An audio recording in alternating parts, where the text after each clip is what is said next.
Eron va Isroil urushi rasman tugadi. AQSh prezidenti Donald Trump bayonoti. Barchaga tabrik. Isroil va Eron o'rtasida to'liq va mutlaq o't ochishni to'xtatish bo'yicha kelishuvga erishildi. Trump Netanyahu bilan muzokara qildi.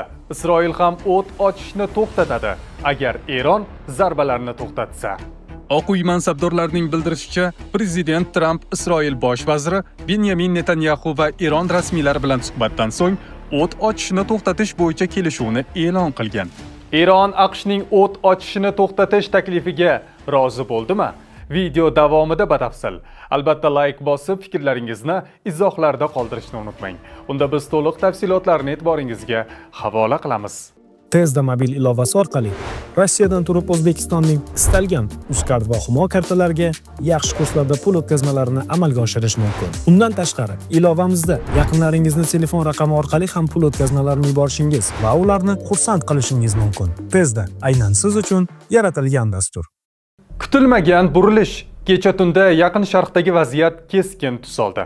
Tun qorong'usini Eronning AQSh harbiy bazalariga yo'llagan keng ko'lamli raketalari Qatar osmonini yoritib yubordi. Bu avvaldan kutilmagan, ammo jahon jamoatchiligini larzaga solgan zarbalar edi.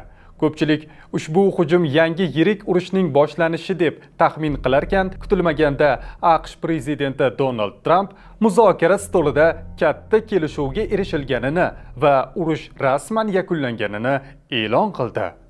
Barchaga tabrik.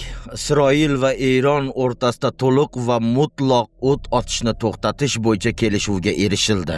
Bu kelishuv taxminan 6 soatdan so'ng kuchga kiradi. Ayni paytda har ikki tomon yakuniy harbiy operatsiyalarni to'xtatmoqda. Kelishuvga ko'ra, Eron birinchi bo'lib o't ochishni to'xtatdi. 12 soatdan so'ng Isroil ham o't ochishni to'xtatdi. 24 soatda esa 12 kunlik urushning rasman yakunlangani butun dunyo tomonidan e'tirof etildi. Har bir tomon o'z navbatidagi o't ochishni to'xtatish davrida tinch va hurmatli bo'lishi kerak. Hammasi reja bo'yicha ketadi. Bunga shubha yo'q.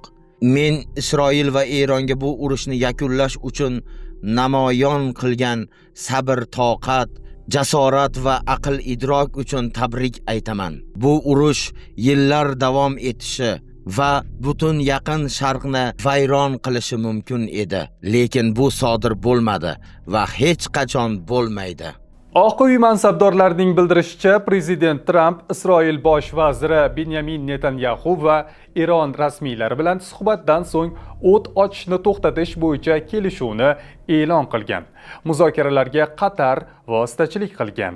Oq uyning yuqori martabali manbasiga ko'ra, muzokaralarda AQSh vitse-prezidenti J.D. Vance ham ishtirok etib, Tehron bilan muloqot olib borgan. Anonim manbaning so'zlariga ko'ra, agar Eron yangi hujumlarni amalga oshirmasa, Isroil ham o't ochishni to'xtatadi deb yozadi Reuters agentligi. Eron tashqi ishlar vaziri Abbos Arakchining aytishicha, o't ochishni to'xtatish bo'yicha kelishuv yo'q. Biroq Isroil ertalabga qadar noqonuniy tajovuzni to'xtatsa, Tehron hujumlarni to'xtatadi.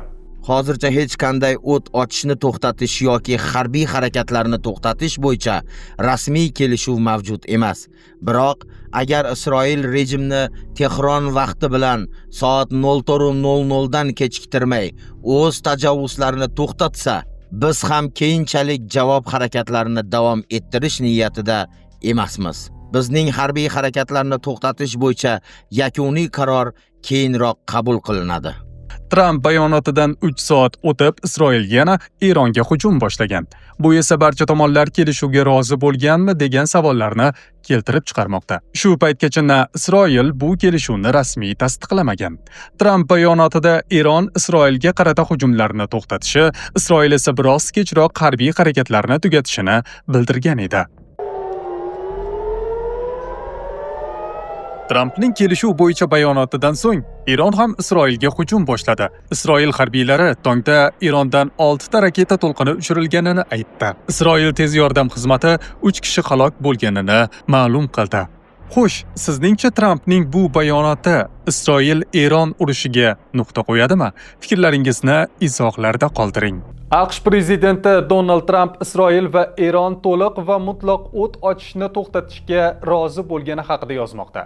Uning so'zlariga ko'ra 24 soat ichida urush tugaydi. Lekin Tramp bayonotidan so'ng ham Isroil havo hujumlarini davom ettirdi. Eron tashqi ishlar vaziri rasman bunday kelishuv yo'qligini aytdi. Ommaviy axborot vositalariga ko'ra, Trampning ushbu bayonoti Oq uy ma'muriyati amaldorlarini ham hayratga solgan. Voqealar rivojini bizning kanalda kuzatib boring. Kanalimizni yo'qotib qo'ymaslik uchun esa obuna bo'lib qo'yishni unutmang.